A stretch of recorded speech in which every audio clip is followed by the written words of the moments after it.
No se puede resolver un problema que no se conoce.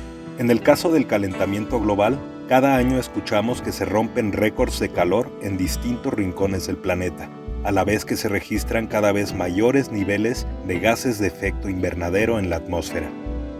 Las sequías prolongadas, la escasez de agua en vastos territorios, los incendios que se repiten cada año y las grandes inundaciones son algunos de los efectos del cambio climático que ya sufrimos. Pero ¿sabrías tú explicar qué es el calentamiento global y qué lo ocasiona? Para ello recurrimos al biólogo Adrián Fernández Bremauns, director de Iniciativa Climática de México.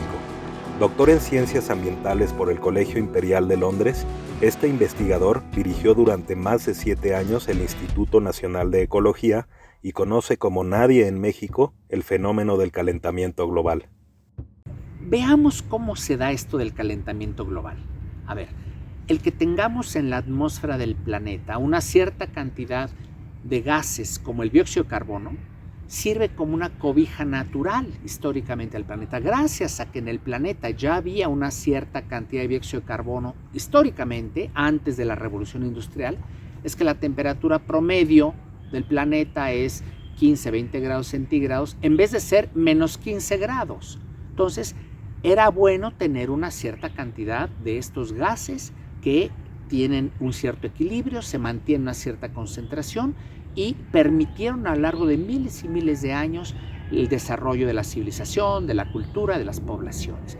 Pero en el momento en que a partir de la revolución industrial empezamos a aumentar y aumentar la cantidad de gases que estaban en la atmósfera y que, como dijimos, algunos de estos gases como el dióxido de carbono están más de 300 años ahí, una vez que se liberan, ahí se quedan durante muchos años y entonces vamos acumulando, vamos aumentando la cantidad, la concentración de estos gases ahí, y entre más gases se van acumulando y que se van quedando ahí, mayor la temperatura.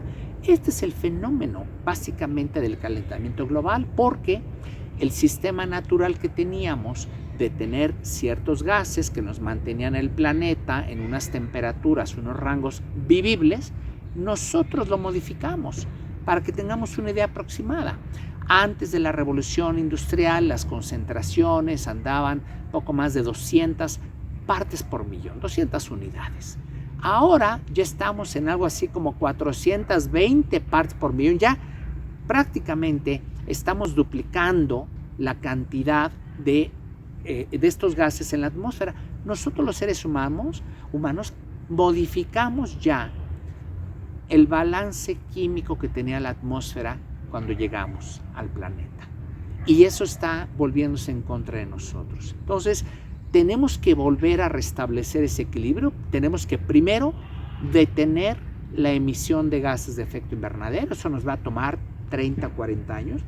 Y después es posible capturar parte de esos gases que están en la atmósfera, como restableciendo vegetación natural y volver a encerrar ese carbono que se escapó, que lo liberamos de los árboles y del petróleo y de los combustibles, volverlo a encerrar y atraparlo permanentemente para que no esté ahí y que esté en forma de vegetación, de bosques, de selvas, y volveremos a bajar. Esto será la segunda mitad del siglo, volveremos a bajar un poco las concentraciones de estos gases en la atmósfera y por tanto es de esperarse que vuelva a bajar un poco las temperaturas, pero hay mucho terreno que hacer.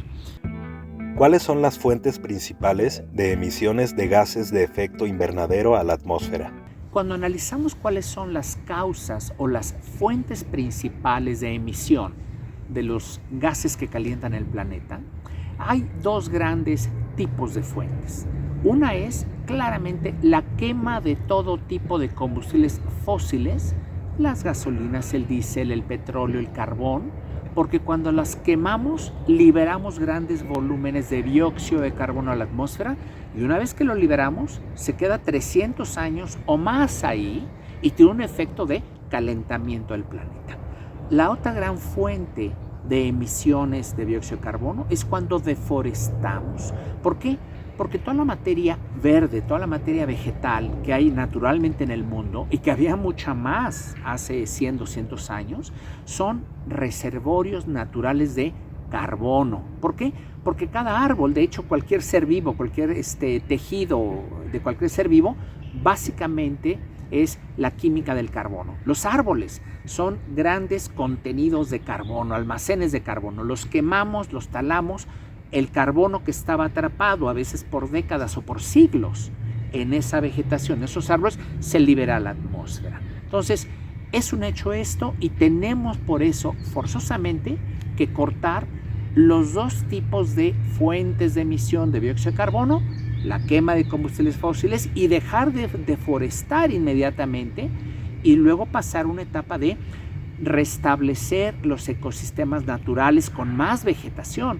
La reforestación no está mal, pero no es lo óptimo. Lo ideal es que regresen los ecosistemas que había, los bosques, las selvas, los manglares, en aquellos lugares donde esa era la vegetación nativa original. ¿Es exagerado hablar de crisis o emergencia climática? No es una exageración hablar de emergencia climática. ¿Por qué? Hay un panel internacional de expertos, conocido por sus siglas en inglés como IPCC, que no es más que el panel intergubernamental de cambio climático. Son miles de expertos que periódicamente analizan con cuidado la evidencia científica disponible, todas las novedades de avance en el conocimiento de todo lo que tiene que ver con cambio climático. Y el último reporte que se publican cada 5 o 6 años. El último reporte que empezó su publicación en varios tantos hace cerca de un año, el 6º reporte, nos dice, entre otras cosas, que hay evidencia científica rotunda que en cada rincón del planeta ya hay impactos negativos medibles y comprobables del cambio climático. Es una realidad. Primer paso. Segunda cuestión, el nivel de los impactos.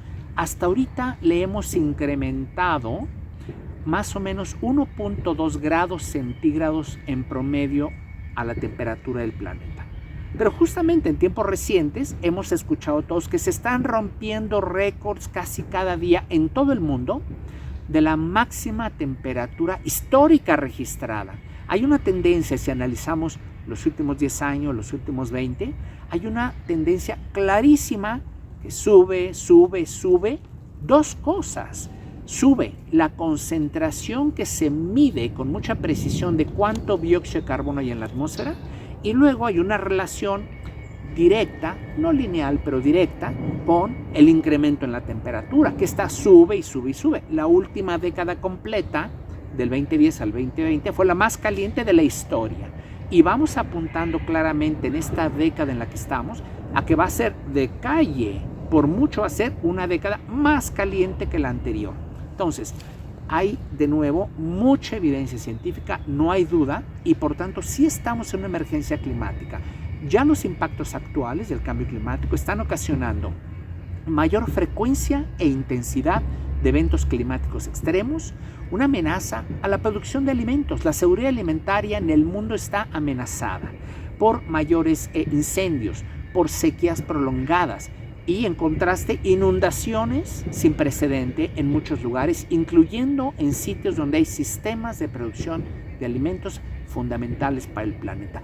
Ya tenemos la amenaza encima y, por tanto, vivimos ya en una emergencia climática.